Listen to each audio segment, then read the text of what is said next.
le sujet qui nous rassemble aujourd'hui, donc, c'est la thématique de l'éco-psychologie. À partir de là, on peut entrer dans la première partie de notre conférence qui se questionne sur qu'est-ce que l'éco-psychologie. Alors, pour faire court, on peut dire que l'éco-psychologie, donc c'est quelque chose, le terme il est né dans les années 60 aux États-Unis. Donc, pour avoir toute une histoire de comment c'est né, d'où ça vient, du contexte, etc., je pourrais développer des heures, mais vous aurez des références de livres à ce sujet pour creuser cette question. En tout cas, c'est une approche qui relie l'écologie, donc qui est plus dans une approche de recherche de solutions techniques pour prendre soin de l'environnement, de la nature, mais ça ne se préoccupe pas de pourquoi on a avant tout des comportements destructeurs vis-à-vis de notre environnement. Et puis, de l'autre côté, il y a la psychologie qui s'occupe de soigner l'humain, ses rapports à lui-même, ses rapports aux autres humains, mais sans tenir compte de la nature de ses relations avec le vivant en général. Et donc, l'éco-psychologie est venue relier les deux pour permettre qu'on se reconnecte à notre sensibilité et de cette façon pouvoir trouver la force, trouver du sens qui permet de changer nos comportements. Voilà, donc c'est un peu comme ça qu'on peut décrire l'origine de l'éco-psychologie et pourquoi c'est là. Mais on va approfondir après. Donc, dans l'éco-psychologie, il y a vraiment la porte d'entrée de l'écologie. Donc, les gens qui font des recherches actuellement et qui veulent un peu rajouter la psychologie dans tout ce qui est développement durable. Et on a la porte d'entrée de la psychologie où on veut intégrer tout ce qui est la nature. Et donc, vous voyez tout de suite que le champ de l'éco-psychologie est super vaste, est super... en fait, il s'agit de tout ce qui tourne autour de la question du lien homme-nature. Donc, c'est très, très, très compliqué de devenir éco-psychologue. On ne devient pas comme ça, ce n'est pas une formation. Pour moi, l'éco-psychologie, c'est plus un art de vivre. Ce n'est pas un métier, mais c'est une philosophie plutôt qu'on suit ou qu'on ne suit pas. Une philosophie où on part du principe que développement durable et développement personnel évoluent ensemble. Il n'y a pas l'un sans l'autre. Donc, c'est ça. Et dans l'éco-psychologie, ce qui est donc central, c'est vraiment le fait que l'homme et la nature sont interdépendants. On ne peut pas voir l'homme sans la nature et vice-versa. Pourtant, c'est ce qu'on fait actuellement. L'homme s'est mis au-dessus de la nature, l'homme domine la nature et la nature est considérée comme une ressource qu'on peut épuiser jusqu'au bout, mais on ne parle plus du lien et on ne parle plus de cette interdépendance. Et on voit de plus en plus que si la nature est endommagée, nous, en tant qu'humains, on est en danger, mais en même temps, si nous, on va mal, ben, on va mettre la nature en danger. Donc, on a un peu oublié cette interdépendance. Pourtant, elle est super, super, super claire. Vous voyez là, c'est pas un dessin ou une photo, mais vous comprenez tout de suite qu'on est tout petit en tant qu'homme et qu'on fait partie d'un super grand système. On fait partie du système univers où l'homme fait partie du système Terre.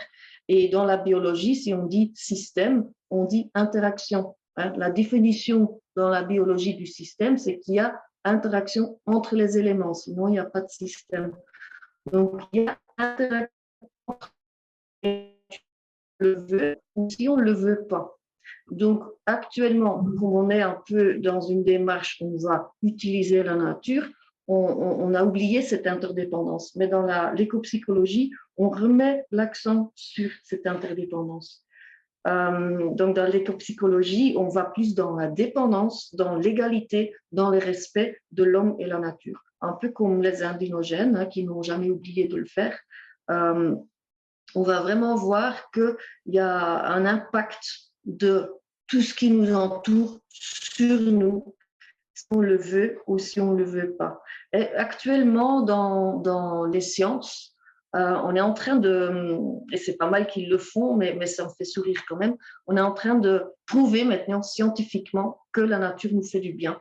Donc, il y a des preuves scientifiques sur tout l'effet bénéfique. Il y a un impact sur le stress, il y a un impact sur le sommeil, il y a un impact sur l'immunité. La nature a des impacts positifs sur l'humeur, sur la dépression, sur l'anxiété. Donc, on est en train de mesurer l'impact positif de la nature sur nous. Ce qu'on n'a pas encore assez mesuré pour moi, c'est l'impact de la destruction de la nature sur nous. Et là, je peux vous dire que ce n'est pas positif. Hein, ce n'est pas du tout positif. Et l'écopsychologie, ouais, a vraiment pour objectif de clarifier tout ça aussi. Donc, de vraiment montrer que ce qui se passe à l'intérieur de nous a un impact sur l'extérieur et ce qui se passe à l'extérieur de nous a un impact sur nous. Et on ne peut plus dire que c'est séparé, mais il y a vraiment cette interdépendance et ce lien avec comment nous, on est construit en tant que personne humaine. Et pour aller même un tout petit peu encore plus en profondeur, en psychologie, on sait qu'on se construit psychiquement par deux mécanismes. Un mécanisme d'identification, c'est-à-dire par mimétisme, ou juste par le fait d'être en contact avec notre environnement, ça influe à comment on se construit psychiquement et comment on construit notre rapport au monde. Donc ça, c'est l'identification. On est comme, on fait comme. Et par exemple, une personne qui va évoluer dans un univers complètement entouré de quatre murs, de machines, d'écrans, eh bien, sa psyché va se construire de ces éléments-là. Et peut-être qu'il va développer des attitudes, des comportements stéréotypés, mécaniques, de considérer, de mélanger un objet et une personne. Enfin, voilà, ça peut être des choses, c'est des choses qu'on observe d'ailleurs. Ou bien et quelqu'un qui va vivre plus dehors, avec un jardin, au contact des animaux, développera peut-être d'autres façons d'être en relation, beaucoup plus peut-être sensibles ou spontanées, ou en lien avec ses rythmes, ses besoins physiques vivants. Donc ça, c'est voilà, c'est aussi un mécanisme qui montre que l'impact de notre environnement sur la construction de notre psyché. Et puis, on se construit aussi en se différenciant, voilà, en s'identifiant, en faisant comme ou en sentant la différence entre, par exemple, on est en grandissant, on prend conscience d'abord qu'on est vivant, qu'on est un humain, qu'on n'est pas un animal, qu'on est un être vivant et pas un objet, qu'on est un enfant et pas un adulte, etc. Donc voilà, simplement pour dire, je ne vais pas développer plus que ça, mais en tout cas, l'impact, il est très profond. Il n'est pas seulement, il est profond. Voilà, je m'arrêterai là parce que voilà.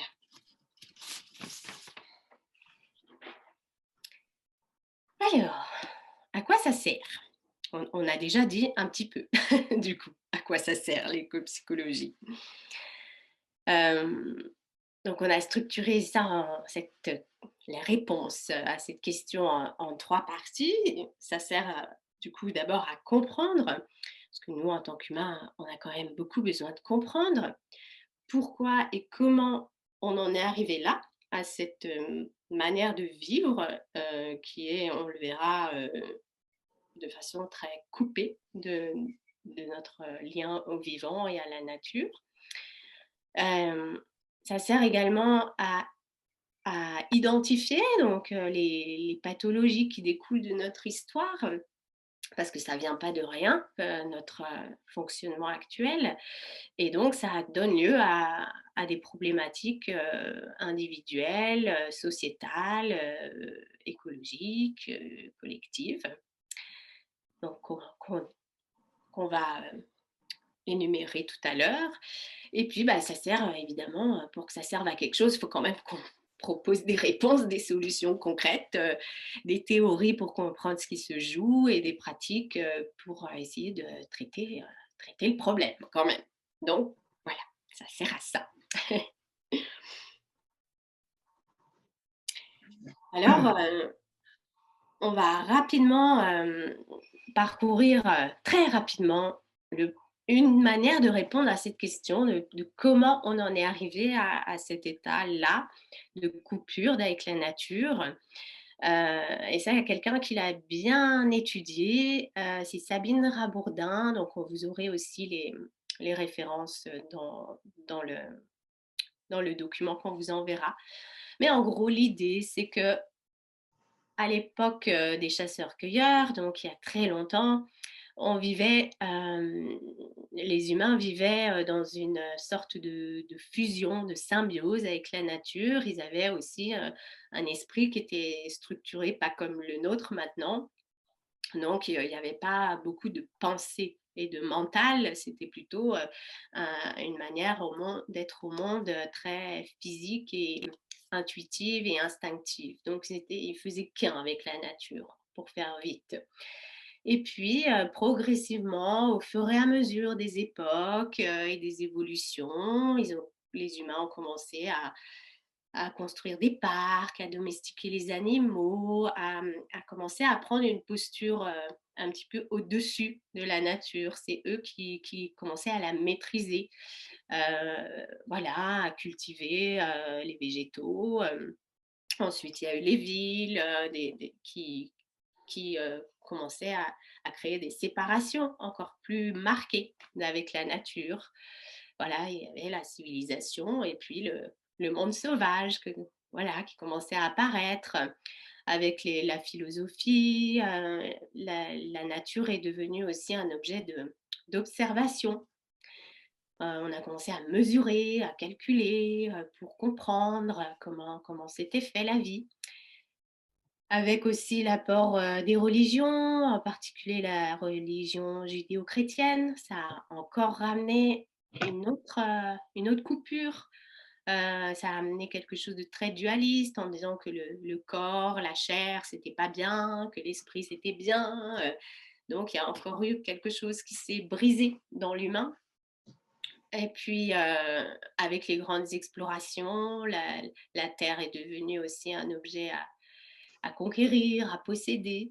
Après, avec Descartes, alors là, c'était l'apothéose de je pense donc je suis. Donc là, c'était tout dans la tête et rien dans les pieds. Et puis maintenant, voilà, on est au top du top avec presque une culture qui nous fait croire qu'on peut vivre sans la nature, faire des bébés sans ventre, faire des tomates sans terre. Là, on a dépassé toutes les limites. Il n'y a plus de limites. Et là, il y a un problème.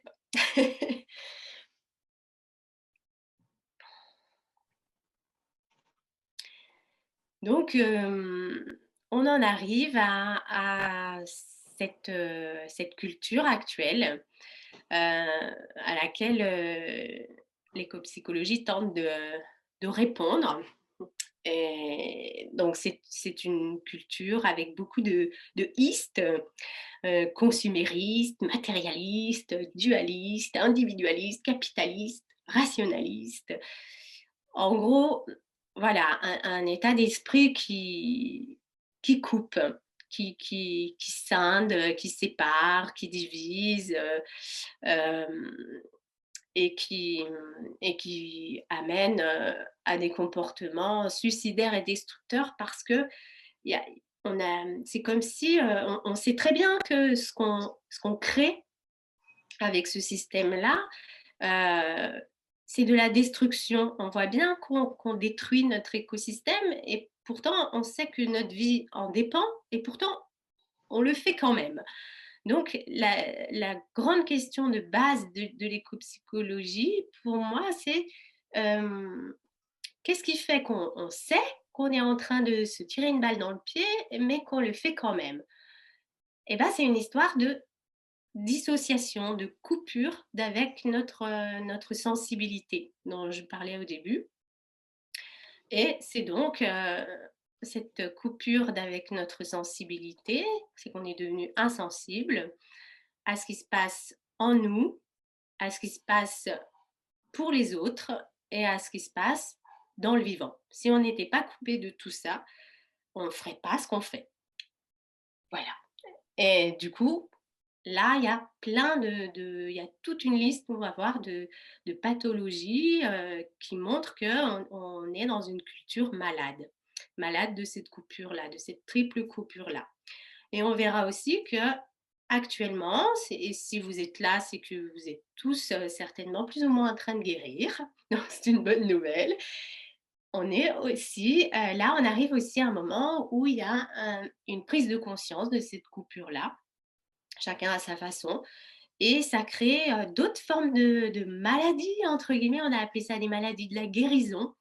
C'est-à-dire que cette prise de conscience, elle n'est pas évidente et qu'elle crée beaucoup d'angoisse. Donc, on en parlera un petit peu plus ensuite.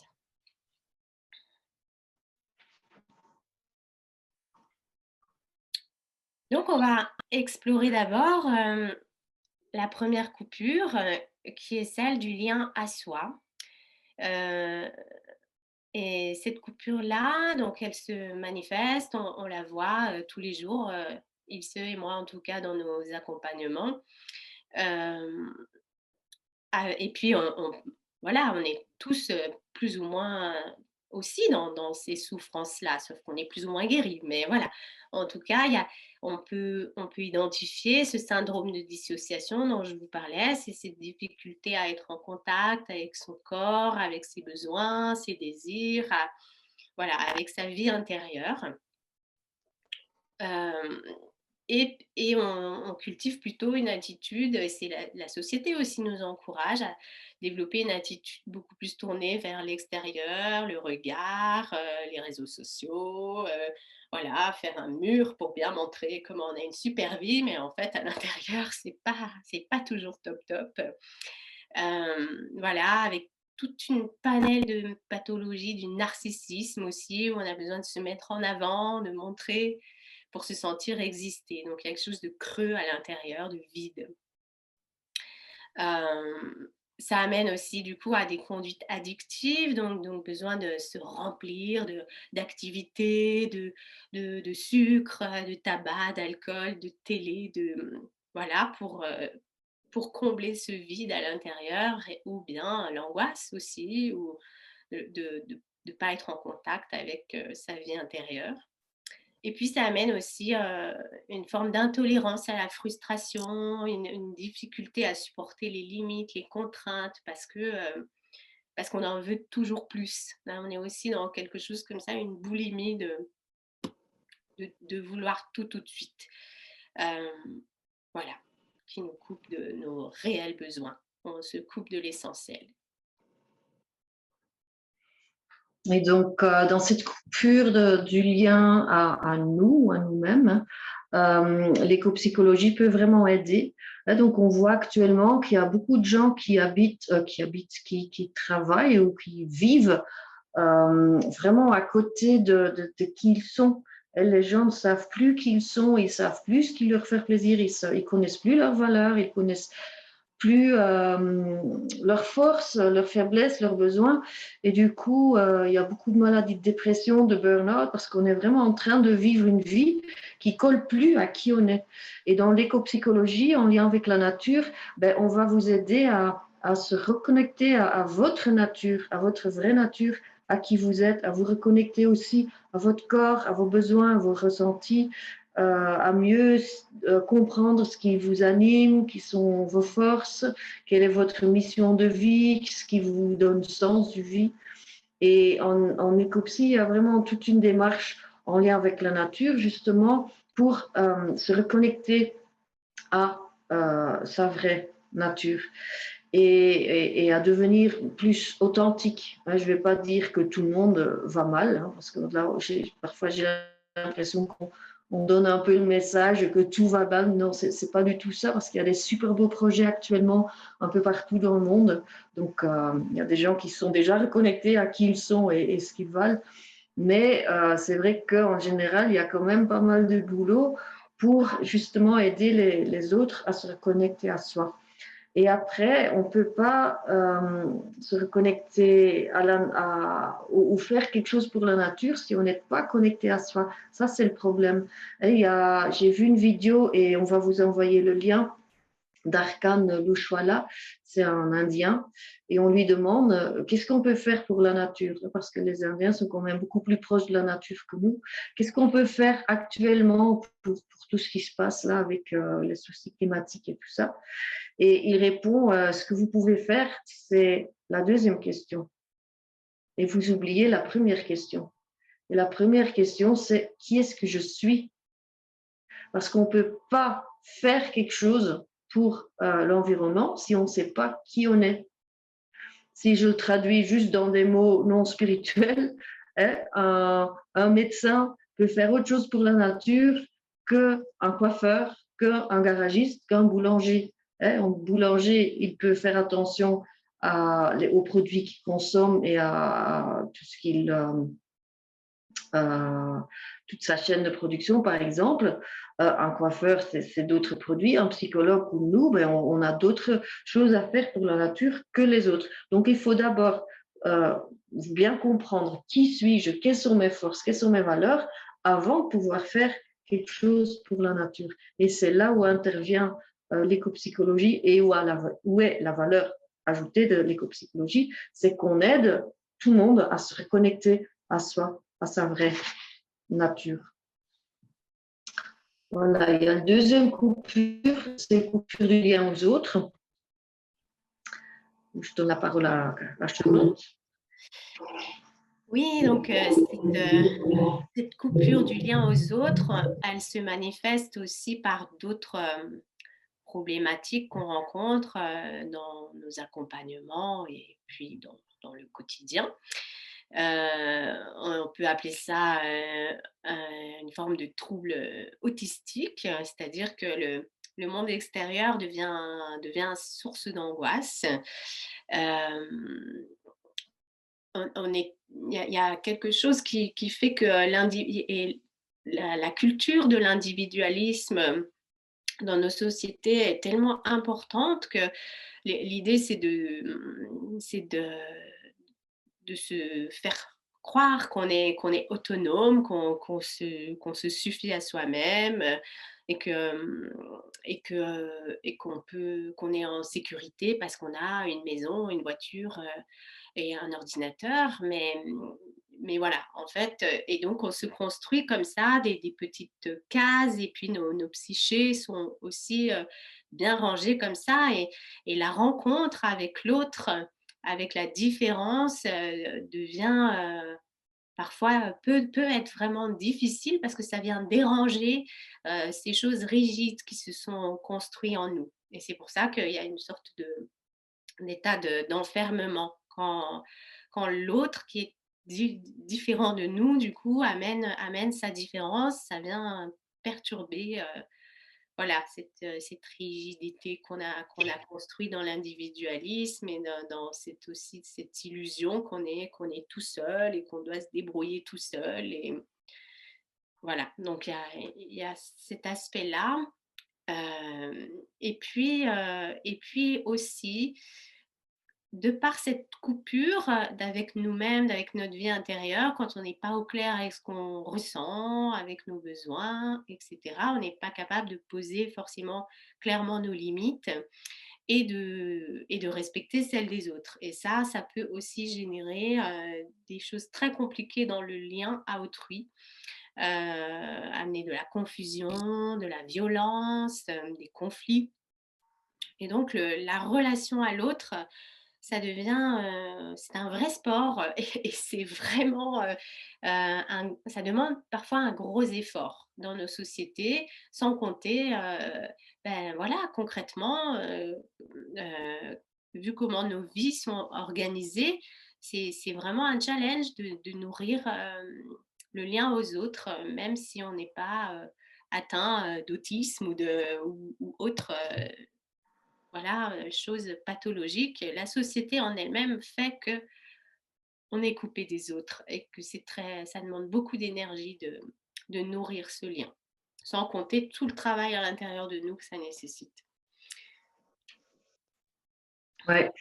Et donc, ouais, je continue là-dessus, mais Oui. l'éco-psychologie a un rôle à jouer là-dedans et peut-être que le rôle n'est pas si évident à voir, mais en fait, si on reste dans cet individualisme et on ne voit pas l'interdépendance, ben, on ne peut pas grandir dans ce lien à l'autre. Et donc, lien à la nature ou lien à l'autre, pour moi, c'est un peu pareil. Parce que si on ne peut pas faire la connexion à la nature, c'est la différence, c'est voir que tout a sa place, que tout a son rôle, que voilà, les abeilles ont leur rôle, les insectes ont leur rôle, l'eau a son rôle, le vent a le rôle. Enfin, tout a sa place, tout a une force unique. Euh, Si on ne le voit pas au niveau mondial, on ne va pas le voir au niveau humain non plus. Et on voit beaucoup de combats, presque, enfin de combats, avec toutes les différences qu'il y a. Si quelqu'un n'est pas pareil à nous, ça ne va pas. C'est un peu la guerre, c'est une rupture. Et donc en éco-psychologie, on apprend vraiment à s'ouvrir à cette interdépendance à l'homme et à la nature, à comprendre que chaque élément dans la nature a son rôle unique. Et donc, l'idée est d'aller s'inspirer même de la nature pour apprendre, nous, en tant qu'humains, comment on peut vivre ensemble d'une manière différente. Et c'est vrai que si on, parce qu'on avait dit, la première rupture, c'était la connexion à soi, mais si on ne se connecte pas, si on ne connaît pas ses forces et ses faiblesses, si on ne connaît pas ses valeurs, on ne peut pas s'ouvrir aux forces et faiblesses des autres, on ne peut pas s'ouvrir aux valeurs des autres et on ne peut pas s'ouvrir à l'authenticité de l'autre. Et donc là aussi, il y a le rôle de l'écopsie. Et les autres, je ne parle pas seulement des autres humains, mais aussi des autres non humains. Pour nous, enfin, pour moi, c'est une chose, nature et homme. En tant que personne, en tant qu'homme, on fait partie de la nature. Hein. C'est pas nous et la nature à l'extérieur. Nous, on est nature. Il y a des indigènes où ils n'ont même pas un mot pour la nature, parce que pour eux, c'est évident que nous, on fait partie de la nature. Il n'y a pas de différence. Et donc, en écopsychologie, c'est aussi un peu ça, c'est l'idée de l'unité. Voilà, et là, ça nous mène tout de suite au troisième coupure, c'est le coupure du lien qu'on a avec la nature. Oui, donc tu as commencé un petit peu à l'introduire, Ilse, mais voilà, l'idée c'est que déjà, donc, on est atteint d'une forme d'amnésie collective, comme si c'est un peu comme si on avait oublié d'où on vient, de quoi notre existence dépend. Il y a aussi une forme d'illusion de toute puissance, comme si on était au-dessus des lois de la nature. On met les lois humaines au-dessus des lois du vivant. Euh, et comme si on pouvait éradiquer la mort, la maladie, il y a quelque chose d'un refus de notre condition humaine, et comme un espèce de gonflement du coup de notre ego. Et on est dans l'écosystème au lieu de se préoccuper de l'écosystème. Voilà, donc c'est comment on se sent, comme tu disais, il se faire partie de la toile de la vie. Et là, voilà, notre société nous soutient dans la croyance qu'on est au-dessus, qu'on est différent, qu'on est autre que la nature. Voilà, on a aussi, et voilà, ça se manifeste aussi par une attitude de consommation de la nature. C'est comme si elle était, voilà, à notre service, comme un bien consommable, sans limite, sans fin. et puis que c'était un dû. Voilà, que tout ce qu'on prélève, dans la nature, bah, c'est normal, c'est parce qu'on est des humains, on le vaut bien. Voilà. Et puis, bah, la nature, du coup, quand on est dans la nature, il y a aussi quelque chose que peut-être, on a tous plus ou moins vécu à un moment. C'est comme si c'était juste un décor, mais qu'on n'a rien à y vivre, qu'on n'a rien à y faire. Voilà, c'est juste beau, OK, ça sent bon, c'est beau, mais voilà, il n'y a pas cette possibilité de créer une véritable relation, une véritable rencontre intime avec cet être vivant qui est fondamentalement différent, qui ne parle pas notre langage, qui ne parle pas avec des mots, ni avec des gestes, mais qui pourtant exprime plein de choses. Donc l'éco-psychologie, c'est vraiment ça. Et ça, tu vas en parler après, mais voilà, d'apprendre à réapprendre ce langage. Et puis, je termine juste, avec aussi cette idée que dans cette coupure du lien à la nature, il y a aussi, on l'observe, une forme de déni. Le déni qu'en effet la nature, bah, elle a pas l'air, bien en forme et qu'il y a un refus là de voir ça. C'est un mécanisme de défense parce que c'est tellement impensable, tellement inimaginable et insoutenable comme idée que voilà, il y a aussi l'existence du déni. Mais voilà, je te laisse la parole autour de comment on peut chercher à réapprendre ce langage pour entrer en relation avec le non-humain. Mm.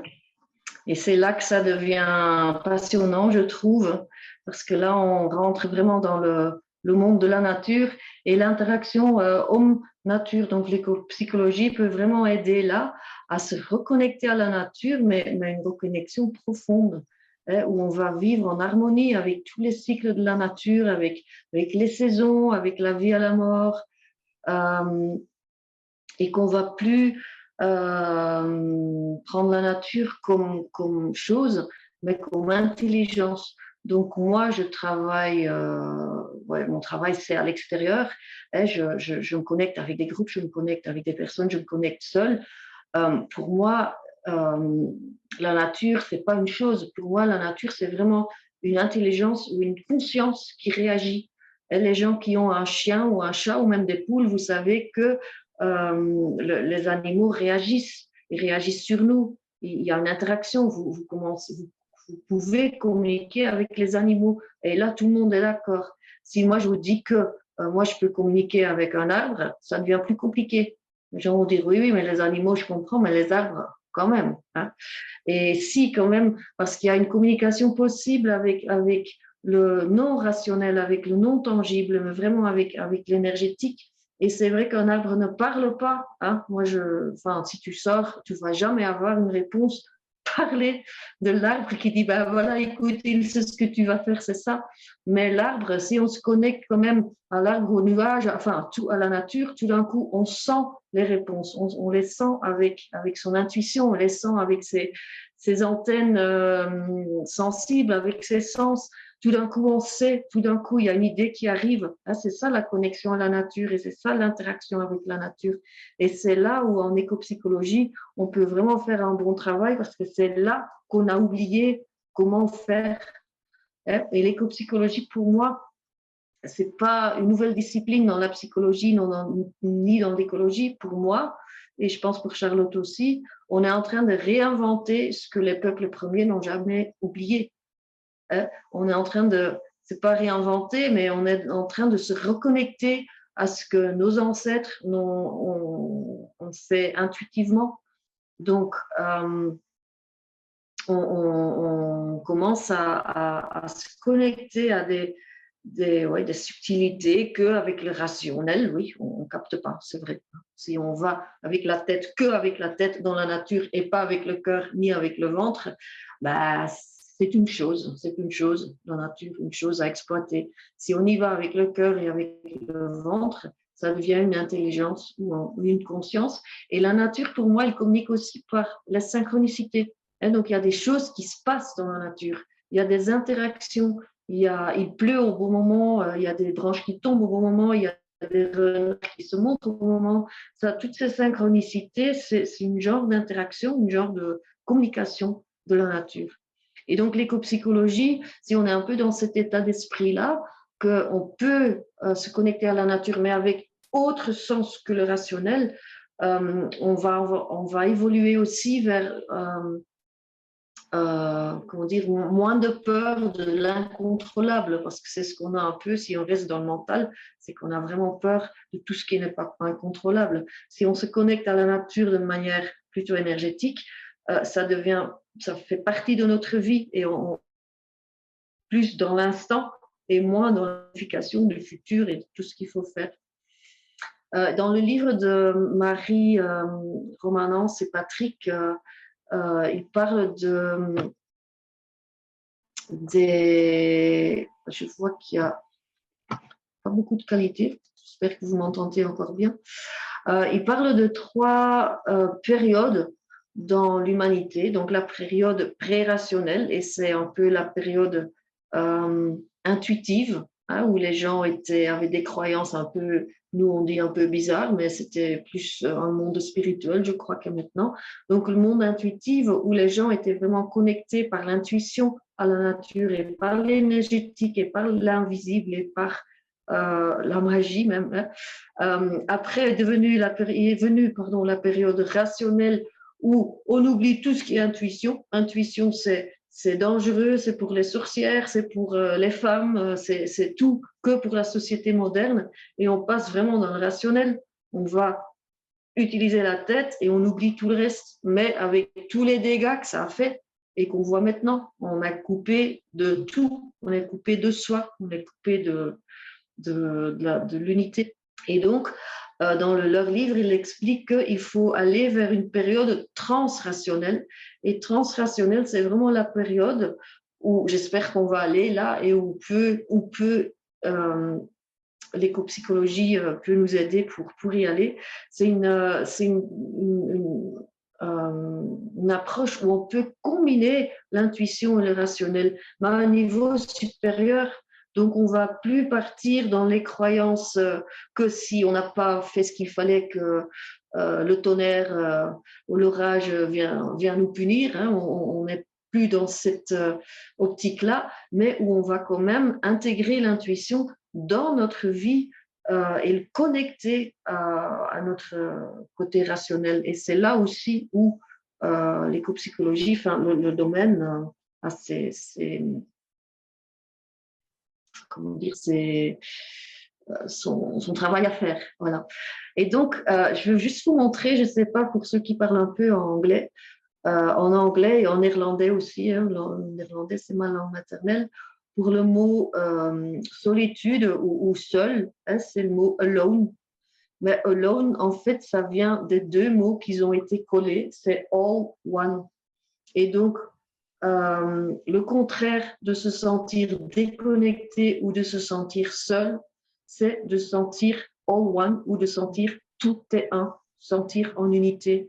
Et là aussi, c'est un peu le rôle de l'écopsychologie, d'aider à aller vers cet état d'esprit-là, qu'on n'est pas seul, on n'est pas des individus, on n'est pas des trucs indépendants, mais qu'il faut aller à cette vision sur la vie que tout est un et que tout fait partie du même système. Et j'ai encore ajouté une phrase en anglais, Magic is the higher understanding of nature. Ça veut dire que si on ne croit pas en tout ça, il ne faut pas y croire parce qu'il y en a qui disent que c'est une croyance, on pense que tout est la magie. Hein, parce que la nature parle en synchronicité, donc parfois il y a des choses où on dit bah, c'est magique ce qui se passe. Mais en fait, non, c'est pas magique. C'est juste un autre niveau de communication. Et une fois qu'on a commencé à comprendre qu'il y a un autre niveau de compréhension de la nature, ben on va mieux comprendre aussi la magie, ou on ne va plus l'appeler la magie, mais on va l'appeler la vie. Hein. Donc, c'est un peu ça le rôle, pour moi en tout cas, de l'écopsychologie. Voilà, je repasse la parole à Charlotte. Ok, donc après l'exploration de cette triple coupure et de ses conséquences, sur les individus, eh bien, on vous a fait un petit schéma, récapitulatif du cercle mortifère, hein, dans lequel on pourrait se trouver à certains endroits. Il n'y a pas que du mortifère, comme disait Ilse, hein, il y a aussi plein de belles choses qui sont en train d'émerger, hein, donc pas de panique, mais voilà, juste pour dire que quand les humains sont coupés de la nature, à l'intérieur d'eux, autour d'eux, bah, ça les rend malades, hein, on l'a vu. Du coup, ils créent une société malade avec un fonctionnement dysfonctionnel qui amène à dégrader la nature, à des comportements voilà, destructeurs. Ça renforce du coup les pathologies individuelles, ça aggrave encore plus la coupure d'avec eux-mêmes, d'avec les autres et d'avec la nature. Et ça les coupe de nouveau encore plus. Et voilà, et ça continue comme ça. Voilà. Donc l'idée, c'est avec ce qui est proposé en écopsychologie, mais dans toutes les pratiques qui sont plus ou moins reliées, c'est d'inverser ce cycle-là. On en arrive à ce qu'on a appelé la maladie de la guérison. Euh, donc, vous avez peut-être entendu parler, hein, c'est l'éco-anxiété, ce qu'on appelle aussi la solastalgie.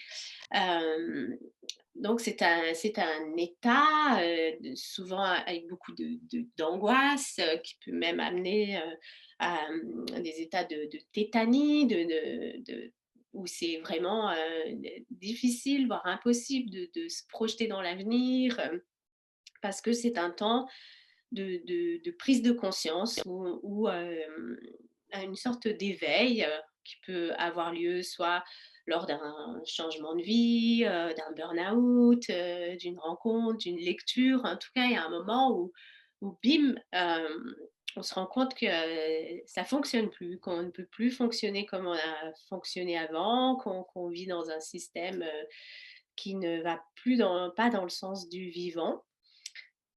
Et voilà, et ça crée ces états-là très, très inconfortables, mais qui sont aussi des temps qui permettent des transitions profondes, des changements de vie complets pour passer dans un, dans une activité ou dans une manière de se réaliser qui est en accord avec, plus en accord avec soi et avec les lois du vivant. Voilà, je parle en connaissance de cause, hein, je l'ai vécu et je pense qu'on est nombreux à s'intéresser à cette question d'éco-psychologie et on a tous plus ou moins fait, ou on est dedans, en tout cas dans ce passage, à chercher des ressources pour, euh, pour avancer vers plus de vie. Et le roman que j'ai écrit parle beaucoup de ça et il est issu aussi de ma traversée à moi. Voilà, c'est comme ça que je l'ai accouché en faisant ma propre transition intérieure. Et puis, vous verrez, on vous donnera les références aussi du site solastagie.fr de Charline Schrember, qui s'est spécialisée dans l'accompagnement voilà, des personnes qui sont dans ces traversées. Moi, j'accompagne aussi beaucoup de gens dans ces traversées au cabinet. Et c'est des périodes qui sont très inconfortables, mais d'une grande richesse et d'une grande beauté. Et voilà, donc si vous êtes dans ce temps-là, sachez qu'il y a vraiment des pépites aussi à trouver. Voilà.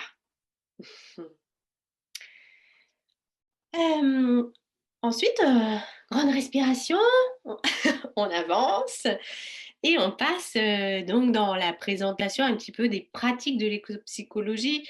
Donc l'idée, c'est simplement de vous montrer que, comme disait Ilse tout à l'heure, l'éco-psychologie, c'est pas quelque chose voilà, de fini, voilà, il n'y a pas un diplôme, il n'y a pas quelque chose de très carré. C'est vraiment quelque chose, un grand chantier, plein d'arborescences, de possibilités sur lequel il y a plein de pratiques très variées qui peuvent s'appuyer, se nourrir. Et c'est ça aussi qui est vraiment intéressant. C'est très vivant et très évolutif. Mais ça n'empêche pas qu'il y a aussi une rigueur à trouver. Et ça, dans les livres de Marie Romanas et Patrick Guérin, vous pourrez aussi lire à ce sujet. Voilà, qu'il y a aussi des cadres et qu'il peut y avoir aussi des dérapages, des débordements. Mais ça nécessiterait encore beaucoup d'explications. En tout cas, dans les pratiques, on peut trouver tout ce qui amène des temps d'immersion dans la nature pour être en contact avec le sauvage, en contact avec soi, avec son corps, avec sa vie intérieure. Toutes les écothérapies, alors c'est hyper vaste, tant que c'est en lien avec la nature d'une manière ou d'une autre, l'équithérapie, la communication animale, l'orthithérapie, toutes les approches en lien avec l'écoféminisme, même le qigong. Voilà. Il y a la voie chamanique aussi, donc dans cet espace-là, on va plutôt, c'est toutes les approches qui incluent ce qui est invisible, les états de modifiés de conscience. Donc là, c'est une connexion au vivant à d'autres niveaux que le niveau euh, palpable, on va dire, tangible. Le travail qui relie, alors ça c'est une approche qui est très très très répandue en France et souvent on pense que le travail qui relie c'est l'écopsychologie et que quand on dit écopsychologie on pense tout de suite travail qui relie, mais en fait c'est juste voilà, une voie. C'est une approche qui est initiée par Johanna Messi. Elle a écrit aussi des livres dont on pourra vous donner les références aussi. L'idée étant de transformer les émotions douloureuses en lien avec la destruction du vivant pour en faire, pour composter. Elle parle de ça, de composter nos angoisses, nos peurs, nos colères, pour en faire une énergie disponible pour s'engager dans l'action, dans le militantisme ou des actions en cohérence avec les besoins de l'écologie.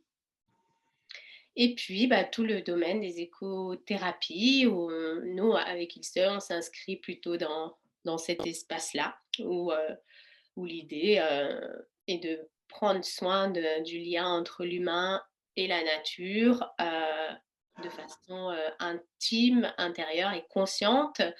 Et la nature, là, est comme un co-thérapeute et un espace de projection et d'introjection dont Ilse va vous parler ensuite plus précisément. Ouais, avant de vous parler de l'introjection-projection, on s'est posé la question à qui est destinée l'écopsychologie. Mais en fait, c'est destiné à toutes les personnes qui travaillent au contact des humains et au contact de la nature et qui veulent recréer ou créer des liens entre les deux. Donc, ça veut dire les professionnels en relation d'aide qui veulent travailler sur la nature, c'est un groupe cible. C'est aussi destiné aux personnes qui travaillent au niveau de l'environnement, donc des éducateurs, des accompagnateurs de montagne et tout ça, qui veulent intégrer une petite touche de développement personnel dans leur métier. Donc là aussi, c'est possible en tant que formation en écopsychologie. Après l'écopsychologie, si on pense au travail qui relie, en fait, c'est pour toute personne qui tient à la relation vivante et qui va plus dans un sens de militant ou d'activiste. Là aussi, l'écopsychologie peut aider. Et finalement, si on réfléchit bien, ça peut impliquer tout le monde, toute personne qui a envie de combiner développement personnel et développement durable. Donc, tout le monde qui a envie de se remettre en question pour aussi faire avancer la Terre, finalement. Ne pas seulement se remettre en question pour avancer soi-même, parce que là, on reste dans l'individualisme, mais faire son travail sur soi pour justement remettre en question son comportement et de créer un lien plus proche ou plus conscient avec la Terre. Donc nous, on veut dans la partie 4, vous montrer un tout petit peu, on ne va pas trop l'approfondir, mais partir de notre pratique. Dans notre pratique à Charlotte et moi, donc on parle bien de nos pratiques à Charlotte et moi, parce que comme vous avez vu, il y a vraiment beaucoup de pratiques et nous, on ne fait qu'une partie de l'éco-psychologie. Donc dans notre pratique, on travaille beaucoup avec deux processus, c'est le processus de la projection et le processus de l'introjection. Donc la projection, c'est ces deux termes qui viennent de la psychologie. La projection, c'est que les personnes ou nous, enfin, dès qu'on va dans la nature, on va projeter tout ce qui se passe à l'intérieur de nous sur la nature. Et donc, on est là dans une démarche d'écothérapie ou d'éco-psychothérapie. Donc, ça veut dire que la projection, c'est, vous connaissez peut-être le test de Rorschach dans la psychologie. Donc, c'est un test que les psychologues utilisent pour diagnostiser, pour mettre leur diagnostic de leurs clients. Et donc, c'est des taches d'encre, des taches qui disent rien. Le psy vous montre les taches. Le psy demande qu'est-ce que vous voyez dans les taches, mais il n'y a rien à voir parce que c'est des taches. Hein. Donc, en fonction de ce que vous voyez dans les taches d'encre, le psy va mieux comprendre ce qui se passe à l'intérieur de vous. Si vous voyez des crimes de guerre, ben, c'est une autre diagnostic que si vous voyez des scènes de la nature. Donc, en fonction de ce que les tâches réveillent en vous, le psy va vous dire ce qui se passe à l'intérieur de vous. C'est la projection. Donc, vous projetez votre intérieur sur les tâches. Donc, dans l'éco-psychologie ou dans la façon dont nous on travaille, c'est un peu la même chose, mais les tâches, on ne va pas regarder les tâches, on va regarder la nature. Donc, on va regarder toute la nature et en fonction de ce que la nature va réveiller en vous, vous allez mieux comprendre ce qui se passe à l'intérieur de vous. Donc, en fait, vous voyez sur un grand écran ce qui se passe à l'intérieur de vous parce que tout ce que la nature va réveiller en vous, vous allez le voir en grand devant vous dans ce que vous voyez. Ça, c'est la projection. L'introjection, c'est le sens inverse. C'est j'ai compris quelque chose, j'ai besoin d'une énergie actuellement. Qu'est-ce que je peux faire pour m'approprier cette énergie-là? J'ai besoin, je vais vous montrer une photo, ça va être plus clair. Donc là, par exemple, il faut vous imaginer que vous êtes là. Hein. Bon, là, c'est juste une photo. Hein. On n'a pas le côté d'autre sens que le visuel. Hein. Mais vous êtes là et vous êtes là. Je ne vois pas la photo. Je ne sais pas si… Quand même. Voilà, c'est bon. Elle est là. Mais j'ai l'impression qu'il y a toujours du retard. Parce qu'à chaque fois que je montre le prochain, toi, tu attends, comme si je ne l'ai pas encore montré. Donc, il y a du retard. C'est le réseau, le super réseau du Jura qui fait ça. Donc, imaginez que vous êtes là et vous êtes vraiment attiré par la rivière. Dans le système de projection, ça peut réveiller des choses. Par exemple, là, si je vais dans mes propres projections, ça peut, par exemple, réveiller le fait que j'ai commencé mon chemin, j'ai fait un virage, après je vois plus ce qu'il y a derrière et ça me fait peut-être une projection. Ça peut réveiller ça. Si vous n'avez pas ce thème-là, ben, c'est pas ça que ça va réveiller en vous. Par exemple, ça peut réveiller aussi le fait que n'importe ce qui se passe, je suis portée par l'environnement parce que je suis vraiment portée par la montagne, par exemple. C'est une autre projection. Donc, en fonction de ce que ça réveille en vous, on va comprendre ce qui se passe. Et là, si je pars dans l'idée de j'ai pris un virage et après, qu'est-ce qu'il y a? Est-ce qu'il y a une cascade? Est-ce qu'il y a quelque chose? Est-ce que c'est quelque chose qui fait peur? Est-ce que c'est justement paisible? Et qu'est-ce qu'il y a derrière le coin? On peut continuer à travailler là-dessus. Donc là, c'est vraiment projection. Je me projette l'intérieur, mon intérieur sur l'extérieur et tout ce que je vois à l'extérieur va me montrer ma vie intérieure. L'introjection, c'est donc le mouvement inverse. C'est après une demi-heure de contact avec la nature, j'ai compris, j'avance, mais que l'eau n'a pas peur du tout de faire son chemin. L'eau a la confiance, enfin l'eau ne réfléchit pas, il y va. Je peux dire que ah ben, c'est de ça que j'ai besoin actuellement pour débloquer ou pour avancer dans ma vie professionnelle. Donc j'ai besoin de cette confiance ou de cette lâcher prise de l'eau. Donc l'introspection, c'est qu'est-ce qu'on peut faire là dans la nature pour s'approprier cette énergie de j'ai confiance, j'ai pas besoin de son contrôle, j'ai confiance dans le futur et j'y vais. Donc, qu'est-ce qu'on peut faire pour s'approprier ça, pour le sentir dans tout son corps et pour rentrer à la maison confiante et continuer sa vie ou sa voie professionnelle. Donc, ça, c'est l'introjection. Et dans le travail avec la nature, on travaille souvent ou tout le temps avec ces deux euh, processus. Donc là, avec ces petites photos, vous avez peut-être senti déjà la différence avec une consultation en cabinet. La nature a vraiment des valeurs ajoutées dans le travail d'accompagnement. Il ne faut pas être psychologue. Hein. Il y a autant de profs de yoga, il y a des managers, mais il y a toute personne qui travaille avec les autres et qui veut intégrer la nature dans son accompagnement qui est concerné par ce genre d'approche. Donc, si on travaille avec la nature, la différence avec le travail entre les quatre murs en salle de formation, c'est que déjà, juste d'être dehors, c'est bon pour la santé. C'est pour la santé physique, pour la santé mentale, pour la santé émotionnelle. Il y a de plus en plus de preuves scientifiques. Juste sortir, c'est déjà bien et beaucoup mieux que de rester à l'intérieur. Ce qui est en plus vraiment en valeur ajoutée de la nature, c'est que le silence, il y a beaucoup de force dans le silence. Et si en salle, on se tait pendant un quart d'heure, ou si en cabinet, le psy ne dit rien pendant un quart d'heure, on va être très, très, très embêté parce que c'est très inconfortable. Si dans la nature, vous ne parlez pas pendant un quart d'heure, c'est super riche parce qu'il y a beaucoup de choses qui se passent à l'intérieur de vous. Et c'est vraiment une richesse énorme si on compare avec ce qu'on a fait jusqu'à présent dans le cadre thérapeutique. Ce qui est super aussi, c'est que dans la nature, on utilise tous les sens. Hein, donc, on est vraiment dans l'ici et le présent, mais avec tous les sens. Donc, c'est un travail plus en profondeur.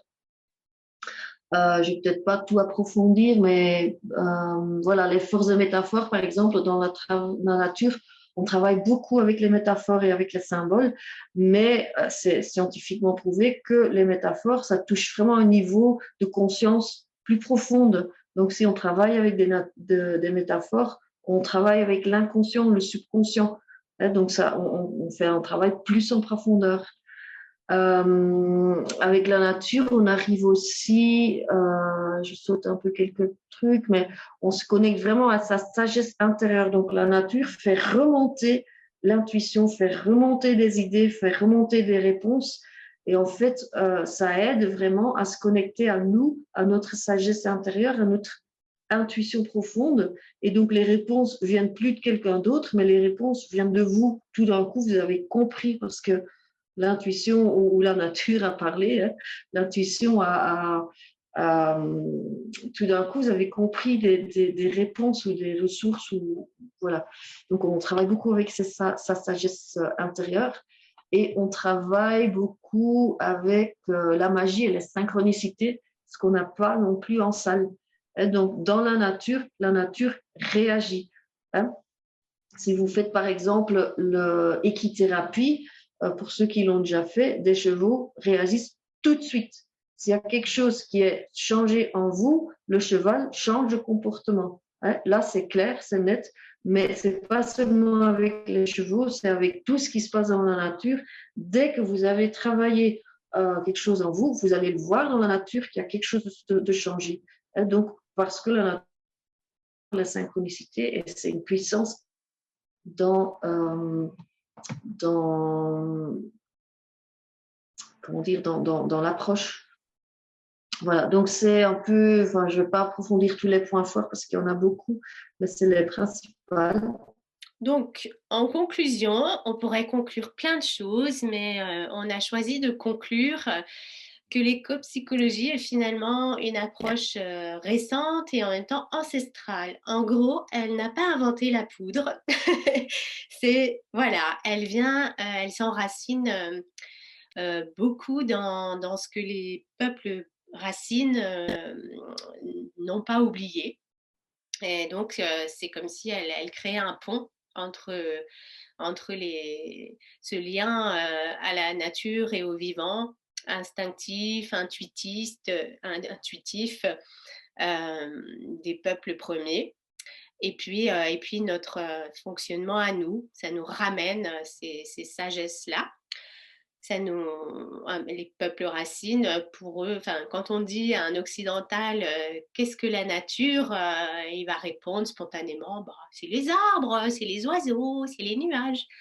Et quelqu'un d'un peuple premier répondra spontanément, la nature, c'est moi.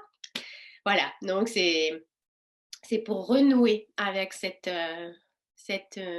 vision-là, cette vision cyclique qui tient compte ben voilà, des morts et des renaissances perpétuelles et qui n'est pas bloquée dans cette vision linéaire du temps qu'on a, nous, dans notre culture, où on va toujours plus loin, toujours tout droit, toujours plus vite, mais on ne sait plus très bien pourquoi.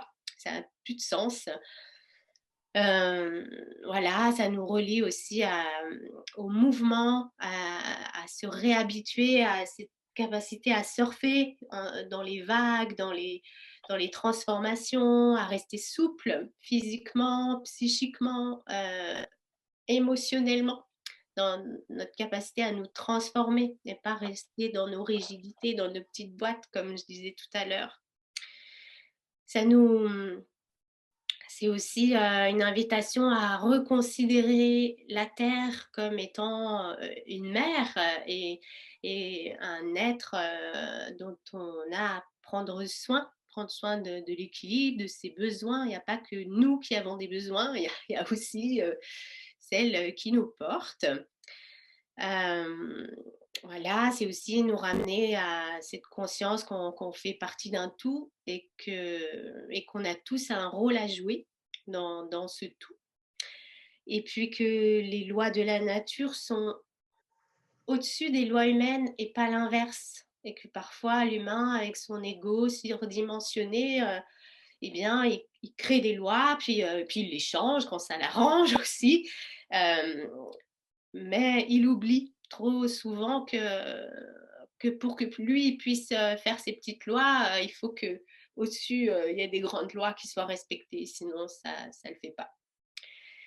Voilà, et puis ça nous ramène aussi à une manière de vivre au quotidien avec plus de considération, de respect, de gratitude vis-à-vis de ce qui nous est donné, et de voir combien c'est mystérieux et merveilleux en même temps. Voilà, parce qu'on a un peu perdu aussi cette capacité d'émerveillement dans nos fonctionnements d'enfants gâtés qui ont l'impression d'être juste là pour jouir, se faire plaisir, voilà, mais tout ça ne vient pas de rien. Le pétrole qu'on met dans nos voitures, c'est des millénaires de macération, de maturation, voilà, chaque goutte d'essence qu'il y a dans notre voiture, ça vient de très loin, donc c'est de l'or, c'est, voilà.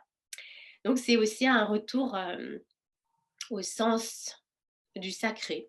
Et c'est en ça que aussi c'est profondément spirituel, même si le mot est un peu galvaudé. Voilà, ça nous relie autant en bas, dans la terre, dans la matière, dans nos chairs, que au plus haut qu'on puisse être en tant qu'humain, au plus vaste de ce qu'on peut devenir. Donc,